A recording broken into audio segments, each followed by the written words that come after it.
Malancavica terrazza. E la terra era pronta ai migliori. Tutta l'acqua con due paesi secati, fece da maggio, portavo tante luci.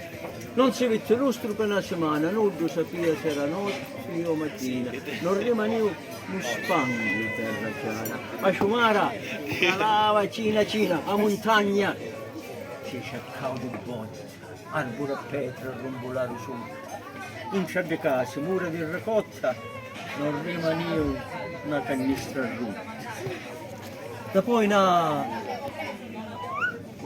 luce di che sperciava, annivolata, e da giura a scorciavo, come peggio di un agnello, a sciava entravo.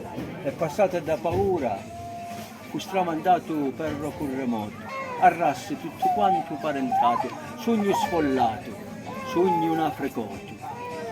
Di nostalgia un zingaro malato. Bova Marina, Riggio, Lazzaretto, mi soccorrivo a lei benedetto, non pigliava vento un dannudo letto, ciumare i muro, parmi, scuro, fitto. Da sai terraposche senza fine.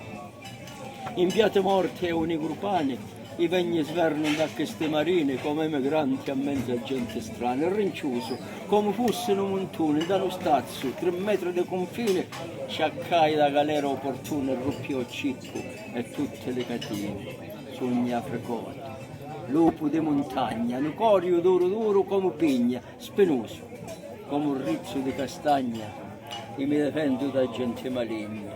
Sogni africoti, o benedetta razza, e nudo mai tarato da capizzi. Lavoratori con le forti braccia capaci, la cittadina era carizza. Mia moglie, figli, nipoti, tutti ingegneri, medici, avvocati, giovanotti di larghe vedute ancora andando in me connotate, senza pepita, chiaramente muti, non scancelliamo i vecchi pedati, tutte l'arbore di ciuri di inciute, danno lunghi e profondi derracati, e con l'occhio chiusi, recumo pensiero. Come l'erba non vuoi quando meriglia, vecchi pugni di fatti, cavalieri, e come per oggi, la mente ferriglia e torna a fare cucciare di lingua, e zaccanito e umbro, vaso e vegno, le 51, l'assai musino, qui di montagna, come l'umerregno. Viva Africa! Viva la Calabria! Viva la Scamonte! Allora,